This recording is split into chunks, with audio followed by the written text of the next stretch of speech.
Good morning everyone. आज मैं class 7 का भूगोल चैप्टर 1 लेकर प्रस्तुत हुआ हूँ, जिसका नाम है हमारा पर्यावरण। ठीक है, ये क्लास 7 चैप्टर 1। ठीक है, तो ये भूगोल का चैप्टर है। तो क्लास 7वीं के बच्चों, मैं सबसे पहले बता दूं, भूगोल आप जानते ही हैं भूगोल क्या है, जिसमें हम लोग पृथ्वी के विषय में पढ़ते हैं। पृथ्वी यानी जो हमारा जिस पर हम रहते हैं उसके विषय में पढ़ते हैं। ठीक है, तो इसमें हम पढ़ेंगे आज के पार्ट में कि हमारा पर्यावरण क्या है। ठीक है, वीडियो को पूरा अंत तक देखें और ध्यान के साथ देखें, ताकि पूरा जो इसमें मैंने बताना चाहा है वो आपको पूरी तरह से समझ में आए। ये आपके लिए बहुत ही हेल्पफुल होगा, इसको आप ध्यान से देखें। ठीक है, तो मेरा जो वीडियो है ये एनसीईआरटी के बच्चों के लिए है मुख्यतः, तो वो बिल्कुल ध्यान से देखें। ठीक है, तो चलिए वीडियो की शुरुआत करते हैं। तो यहाँ पर बताया गया है कि नीलू नाम की एक लड़की है जो 2 साल के बाद अपने गांव जाती है, नाना नानी के गांव। ठीक है, तो नाना नानी के गांव जो जाती है तो वहां देखती है कि बहुत सारा बदलाव आया है। ठीक है, जिस झूले पर झूला करती थी वो मैदान में पेड़ पे, तो वो जो मैदान है वहां पे अब तालाब बन चुका है। उसके गांव में पहले कच्ची सड़कें थी, अब वहां पक्की सड़कें हो गई है।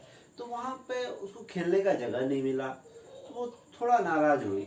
लेकिन जो भी ये बदलाव देखी है ना, तो वो जब गांव पहुंचती है, गांव से शहर पहुंचती है, अपने स्कूल आती है वापस, तो उनके सर ने पूछा कि आप बच्चों, आप जो गांव गए क्या क्या देखे गांव में। तो नीलू उस समय बताती है कि मैंने अपने नाना नानी के गांव में ये देखा कि वहां पर पूरा ही बदल गया है। वहां पहले 2 साल पहले क्या था और अभी 2 साल बाद पूरा ही नज़ारा बदल गया है। तो वहां से बात उठी कि ये जो बदलाव आया, ये जो हमारे चारों ओर की बातें जो हम कर रहे हैं, हमारे आसपास में क्या है, इस चीज को पर्यावरण कहते हैं। टीचर ने बताया कि हमारा पर्यावरण बदल रहा है। तो हमारा पर्यावरण क्या है, पहले ये हम लोग जानेंगे। ठीक है, तो पर्यावरण जो होता है, पर्यावरण को अगर आप संधि विच्छेद करते हैं तो इसका संधि विच्छेद में आता है परि जोड़ आवरण। परि जोड़ आवरण, तो परि का अर्थ होता है चारों ओर।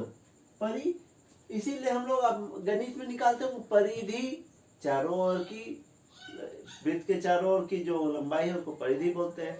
परिमास यानी परिमाप या परिमाप, चारों ओर की लंबाई। तो परि मतलब होता है चारों ओर। ठीक है, आवरण मतलब घेरा हुआ, आवरण घेरा हुआ है, या फिर इसको ढका हुआ कह सकते हैं, आवृत है। ठीक है, तो परि आवरण या चारों ओर का घेरा। ठीक है, तो हमारे चारों ओर जो भी चीज वस्तुएं उपलब्ध है, चाहे हमें वो दिखाई दे रही है या नहीं दिखाई दे रही है, सभी पर्यावरण है। ठीक है, तो वे सारी वस्तुएं जो हमारे चारों ओर दिखाई देती है, नहीं भी दिखाई देती है, वो भी हमारे लिए पर्यावरण है। जैसे कि हवा, ये भी पर्यावरण का ही अंग है। हवा हमको दिखाई देता है, नहीं दिखाई देता है, लेकिन वो भी पर्यावरण का अंग है। ठीक है, हवा भी कभी कभी दिखाई देता है। कब दिखता है? जब उसमें धूलकण ज्यादा हो। देखे होंगे आप, धूलकण जब बहुत ज्यादा होता है ना, तो हवा भी दिखाई देता है, कहते हैं धूल दिखाई देता है। हवा तो नहीं दिखता है, धूल दिखता है। तो धूल किस में है? हवा में ही तो है ना। तो ये है, तो हमारे चारों ओर जो घेरा है, ठीक है, हमारे चारों जो भी ये बिल्डिंग है, ये हवा है, पानी है, जमीन है, पंखा है, ये टेबल है, जो कुछ भी है हमारे पास अगल बगल जो दिख रहा है या जो नहीं भी दिख रहा है, वो पर्यावरण का अंग है। ठीक है, तो अब यहाँ पर जो नीलू गांव गई थी तो उसने क्या देखा था, उसका गांव, उसके नाना नानी के गांव में परिवर्तन हो गया है। तो ये परिवर्तन क्यों होता है? ठीक है, ये जो हमारा पर्यावरण है ये क्यों बदल रहा है? क्यों बदल रहा है? क्योंकि हमारी जरूरतों के कारण प्राकृतिक वस्तुओं का दोहन तथा नई वस्तुओं का निर्माण हो रहा है। ठीक है, हमारी जरूरत बढ़ रही है। जैसे हर मानव अब पहले की तुलना में कुछ कमाने लगा है। अब वो चाहता है कि पक्का घर में रहे। पहले वो कच्चे घर में रहता था, अब चाहता है पक्का घर में रहे। वो चाहता था कच्चे सड़कों पे चलता है, वहाँ पक्का सड़क बन जाए। वो कुछ और काम करना चाहता है, कुछ और कमाना चाहता है। तो इसके लिए वो नए नए तरीके खोजता है। जैसे कि उसके गांव में जहाँ झूला झूलती थी वो नीलू, उस जगह पे तालाब बन गया। तो तालाब में क्या होगा, मछली पालन होगा। तो वहां से कमाना चाह रहा है उन लोग, ठीक है। तो आदमी तरह तरह का उपाय खोज रहा है कमाने का या फिर बेहतर जीवन जीने का। तो इसके लिए वो क्या करता है, पर्यावरण को नुकसान पहुंचाता है, ठीक है। जैसे कि वहां पर खेत था, उसको खोद दिया, ठीक है, नुकसान हो गया। पक्का सड़क बना दिया, उससे भी बहुत सारा गड्ढा किया गया होगा। वहां भी कुछ कुछ फायदा भी होता है, कुछ कुछ नुकसान भी होता है। तो देखिए, पर्यावरण के लिए दोनों चीज देख के चलेंगे कि विकास तो करना है, हमें विकसित तो होना है, लेकिन पर्यावरण को नुकसान नहीं पहुंचाना है। ये आप आने वाले क्लास में पढ़ेंगे कि विकसित होना है लेकिन पर्यावरण को ध्यान में रखते हुए, ठीक है। तो अभी हम वर्तमान में जा रहे हैं कि हमारा पर्यावरण क्यों बदलता है, कि हमारा जरूरत बढ़ता है। हमारा जरूरत बढ़ता है तो हम प्राकृतिक वस्तुओं का दोहन करते हैं, प्राकृतिक वस्तुओं को प्रयोग करते हैं, ठीक है। जैसे कि हमको अलमारी बनाना है, पलंग बनाना है। तो पलंग किससे बनेगा, लकड़ी से बनेगा। लकड़ी कहाँ से आएगा, पेड़ से आएगा, है ना। तो इसलिए पेड़ कटा। तो हम लोग अपनी जरूरतों के लिए पर्यावरण पर ही निर्भर होते हैं, है ना। अब हम देखेंगे पर्यावरण के घटक क्या क्या है, ठीक है। पर्यावरण में क्या क्या आते हैं, ठीक है। तो पर्यावरण को दो भागों में बांटा गया है मुख्यतः, प्राकृतिक पर्यावरण, मानवीय पर्यावरण। प्राकृतिक जो प्रकृति ने हमें दिया है, मानवीय जो मानव ने दिया है, इसके लिए मानव पर निर्भर है ना। तो हम आज पढ़ेंगे प्राकृतिक पर्यावरण के विषय में, ठीक है, जो हमें मानव ने दिया। इसको भौतिक पर्यावरण भी कहा जाता है, ठीक है। तो इसमें हम लोग देखेंगे जैव और अजैव, जैव और अजैव। नाम से ही स्पष्ट है, जैव, जैव अर्थात जिसमें जीवन होगा, है ना। अजैव जिसमें जीवन नहीं है लेकिन वो प्राकृतिक है। तो हमें ये पढ़ना है, ठीक है। और इसमें आते हैं मानवीय पर्यावरण में क्या क्या है, थोड़ा ये बता देते हैं, उसके बाद डीपली हम लोग नेक्स्ट पार्ट में पढ़ेंगे। तो इसमें सामाजिक क्रियाएं हैं। सामाजिक क्रिया जो समाज में हम लोग व्यवहार में लाते हैं, ठीक है, जो समाज में है, ठीक है। तो क्या क्या है, समाज में व्यक्ति होता है, ठीक है, एक मनुष्य, परिवार, समुदाय, पूरा समुदाय, है ना, धर्म, हर किसी का अपना अपना धर्म है, धर्म, शैक्षिक कार्य, पढ़ाई लिखाई जो होता है वो, आर्थिक कार्य, पैसे से संबंधित काम जो आदमी कमाते हैं अपना जीवन चलाने के लिए जो काम करते हैं वो काम, आर्थिक काम, और राजनीतिक कार्य। तो ये सारे जो काम है, राजनीतिक या नेता लोग जो होते हैं ना, उसको राजनीतिक कार्य कहते हैं, ठीक है। तो वो काम, तो ये सारा कौन सा काम आएगा, ये सामाजिक क्रियाएं हैं। समाज के लिए जो काम होते हैं वो सामाजिक काम।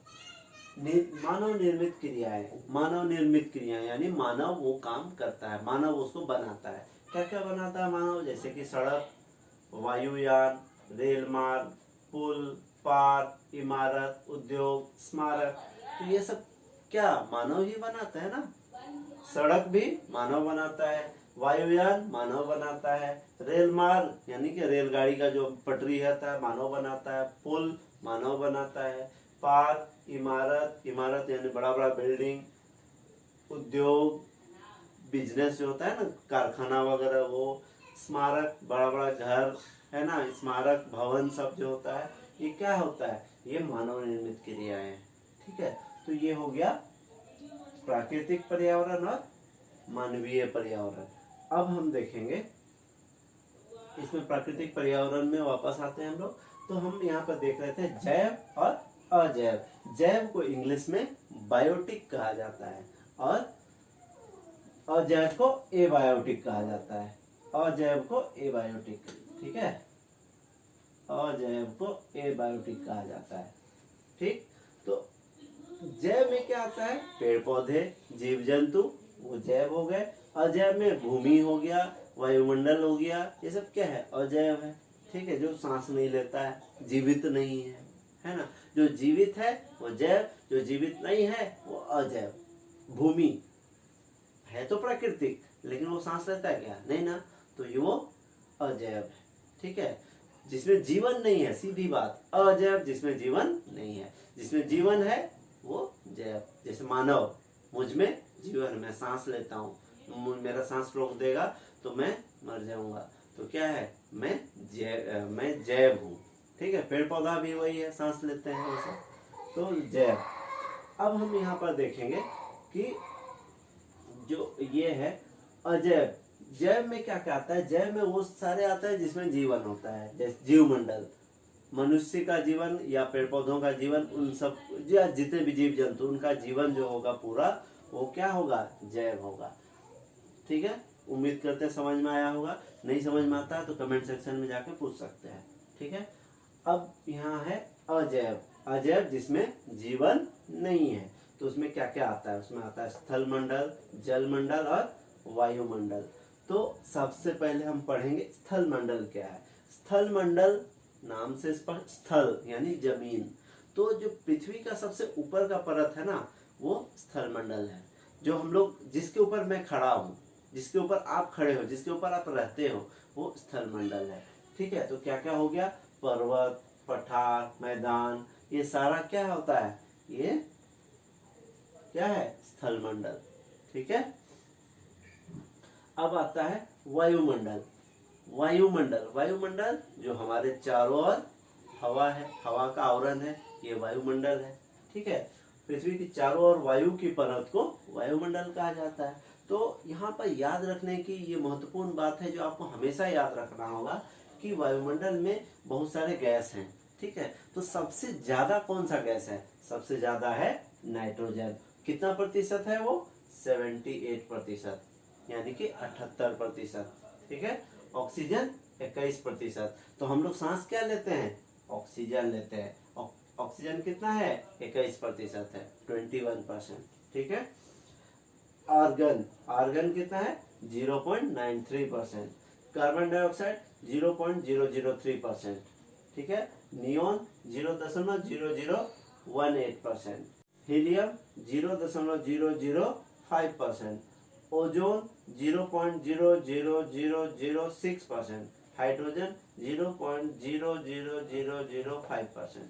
ठीक है, तो ये क्या है? वायुमंडल में जितने गैस हैं वो हैं। तो मुख्यतः आपको याद रखना है, नाइट्रोजन 78%, ऑक्सीजन 21% और कार्बन डाइऑक्साइड 0.003%। ये मुख्यतः 3 गैस आपको याद रखने ही है, बाकी के लिए आप अन्य लिख दीजिए, काफी है।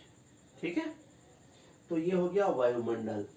अब आता है जल मंडल। जल मंडल जो हमारे चारों ओर पानी वाले जितने भी जगह है, जैसे कि नदी, झील, महासागर, ये सारा क्या आता है? जल मंडल। इन सबको मिला के जल मंडल कहा जाता है। ठीक है, अब इन तीनों स्थानों में, स्थल मंडल, वायुमंडल, जल मंडल, तीनों को मिलाकर जहाँ जीवन पाया जाता है, इनमें जहाँ जहाँ जीवन है, उन सब को मिलाकर क्या कहा जाता है? जैव मंडल। जहाँ जहाँ जीवन है। ठीक है, स्थल मंडल में भी जीवन है ना, जानवर रहते हैं, जीव जंतु रहते हैं, पेड़ पौधे रहते हैं, ये क्या है? स्थल मंडल के जीव जंतु हो गए। वायुमंडल में भी जीव जंतु है, सूक्ष्म जीव सब वायुमंडल में है कि नहीं?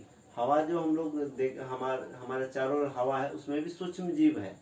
ठीक है, तो वो सूक्ष्म जीव जो है वो वायुमंडल में रहते हैं, तो वो भी, उनके लिए भी वो जैव मंडल है, जैव मंडल के अंतर्गत आएंगे। और जल में तो आप जानते ही, मछली, घोंघा हो गया, फिर आपका कछुआ हो गया, मगरमच्छ हो गया, बहुत सारा जीव है जल में। जल में विभिन्न तरह के जीव पाए जाते हैं, तो वो जल मंडल के अंतर्गत आते हैं। और तीनों को मिलाकर जैव मंडल होता है। ठीक है, तो ये है आज के पार्ट में हमने इतना जाना। नेक्स्ट पार्ट में हम परितंत्र के विषय में जानेंगे, और भी इसके बाद जो भी कुछ कुछ होगा वो हम लोग आज पढ़ेंगे।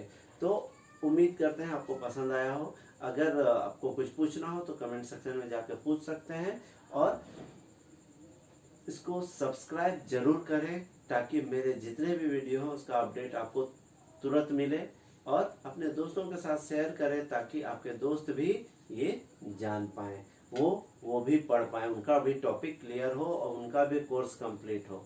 ठीक है, क्योंकि अभी लॉकडाउन के पीरियड में स्कूल तो खुल नहीं रहा है, आपको ऑनलाइन ही पढ़ना होगा। तो वीडियो को देखना ना भूलें, हर वीडियो को देखें, और हर वीडियो के लिए आपको सब्सक्राइब करना जरूरी है। ठीक है, तो बस इतना ही। Thank you.